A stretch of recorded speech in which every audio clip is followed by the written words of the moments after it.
네, 여러분 안녕하십니까, 윤경민입니다. 오늘 주제는 재밌죠? 쾌락 추구 대 자기절제. 일본인은 예의가 바르고 타인을 배려하고 남에게 폐를 끼치지 않는 것을 최고의 덕으로 삼는 것으로 잘 알려져 있죠. 그만큼 자기절제가 뛰어난 민족성과 문화를 갖고 있습니다. 그러나 그러한 자기절제는 남들이 보는 앞에서 자신이 보여줘야 하는 당위성으로서의 요소로 작용하는 경우가 많습니다. 다시 말해서 타인과의 관계가 절체된 자기만의 세상에서는 자기절제의 필요성을 상실하게 되는 경우가 많은 것입니다.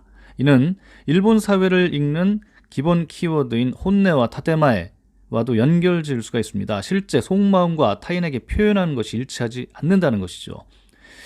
지하철에서는 이야기 한마디 하지 않을 정도로 조용한 것과는 달리 술집에서는 시끌벅적한 것도 자기절제를 지켜야 할 장소가 구분되어 있음을 말해줍니다. 이것이 쾌락 추구 측면에서 보면은 더 재미있는 현상을 발견하게 되죠.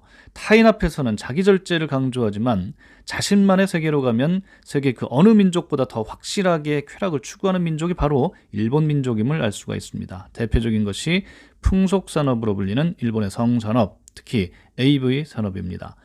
이번 리포트에서는 일본의 AV 산업의 현황과 특색, 발달한 이유를 일본 사회의 자기절제와 쾌락 추구라는 두 가지 측면에서 살펴보고자 합니다. 일본의 AV 산업 시장 규모는 1조엔, 우리 돈으로 무려 10조 원을 넘는 것으로 알려져 있습니다. 한국 영화 시장 규모와 거의 맞먹는 규모인 거죠. 동네마다 비디오 가게에 가면은 AV 코너가 별도로 있고 상당한 양과 종류의 성인용 비디오가 가득 진열이 돼 있습니다. 러브호텔은 물론 비즈니스 호텔에도 객실 내 TV에 AV 채널이 있고요. 1,000엔, 우리 돈 10,000원이면 밤새도록 이런 성인물을 시청할 수가 있습니다. 여기서 말하는 AV는 한국의 에로 영화와는 분명히 다른 장르죠.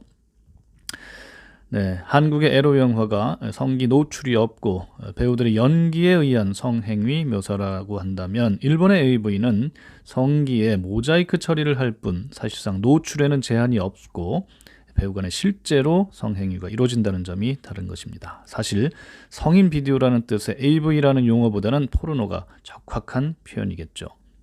과거 VHS 또는 DVD 형태로 유통되던 AV는 이제 인터넷의 발달로 파일 형태로 유통되며 디바이스의 발달로 언제 어디서나 스마트폰으로 손쉽게 볼 수 있게 되었습니다. 특히 VR 기술이 AV에 적용이 되면서 시장 규모는 더 확대될 것으로 전망이 됩니다.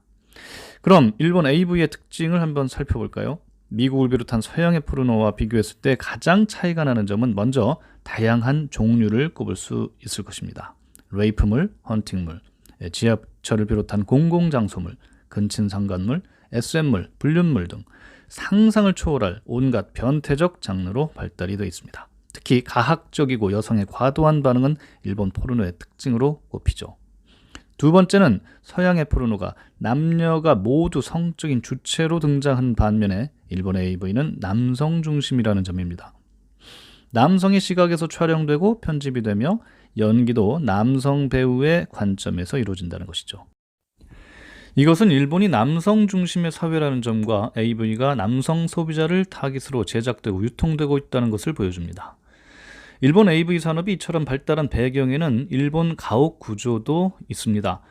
일본의 전통 가옥은 목조주택인데요. 방과 방 사이에 벽이 없어요. 한국의 전통 가옥의 안방과 건넌방 사이에 마루가 있는 것과는 다른 구조인 것이죠. 위층과 아래층 사이에도 튼튼한 방음 구조가 되어 있지 않습니다. 조용한 밤 시간에는 2층 욕실에서 양치질하는 소리가 아래층에서 다 들릴 정도입니다. 이런 목조주택에서 부부간 성관계가 온전히 이루어지기 어려운 것이 현실입니다. 누군가 들을지 모른다는 강박관념 때문에 절제된 부부관계를 가질 수밖에 없다는 것이죠. 그래서 부부관계에 만족하지 못하는 일본 남성들이 혼자 AV를 보며 대리만족을 하는 경우가 늘어나게 된 것입니다.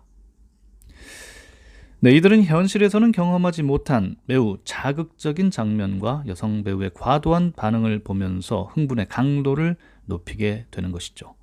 그러나 이런 AV의 발달은 도리어 부부관계를 멀리하게 만듭니다. 일본의 섹스리스 부부가 많은 것은 바로 이 때문이죠. 일본 가족계획협회 가족계획연구센터가 2012년에 내놓은 남녀 생활과 의식에 관한 조사 결과를 보면요. 조사 대상 부부의 41.3%가 최근 한 달 동안 한 번도 부부관계를 하지 않았다고 대답을 했습니다. 섹스에 적극적인 자세가 되지 않는 이유에 대해서 남성은 일에 지쳐서 28%, 여성은 귀찮아서 24%라는 응답이 가장 많았습니다. 출산 후에 성관계를 끊었다라고 대답한 사람이 남성 18%, 여성 21%로 나왔는데요. 가족끼리 어떻게 성관계를 맺느냐라는 농담이 이유 없는 농담은 아닌 셈이죠. 글로벌 콘돔 기업인 듀렉스가 2005년 세계 41개 나라의 섹스 빈도 조사한 결과도 마찬가지였는데요. 일본은 1년에 45회로 최하위였습니다. 1위는 그리스 무려 138회, 2위 프랑스 120회, 3위 영국 118회 등에 비해서 3분의 1 정도에 머물렀습니다. 한국 남성은 어떨까요? 역시 다르지 않았는데요. 연평균 65회에 그쳐서 세계 최하위 수준이었습니다. 일본 여성들은 관계 시 남성들의 요구에 호응하지 않으며 이를 망상이라고 여깁니다. 때문에 AV에서와 같은 일이 현실에서는 벌어지지 않는데 따른 남성들의 불만은 커져만 가는 거죠. 이것이 AV에 더 집착하게 되는 것입니다. 섹스리스 부부의 증가는 출산율 저하로 이어지고 인구 감소, 결국 국가 경제력 저하를 초래합니다. 일본의 이 같은 현상은 한국에서도 유사하게 나타나고 있죠. 한국의 AV 산업은 에로 영화를 제외하면 제작사는 사실상 거의 없습니다. 해외 서버를 두고 영상을 제작해 불법 유통하는 영세업자만 존재할 뿐이죠. 그렇지만 유통업자는 존재합니다. 직원에 대한 갑질과 폭행 사건으로 이목을 집중시켰던 양진호 한국미래기술 회장은 포르노 유통의 근원지인 웹하드 카르텔의 정점에 선 실소유주인 것으로 드러나서 충격을 주기도 했죠.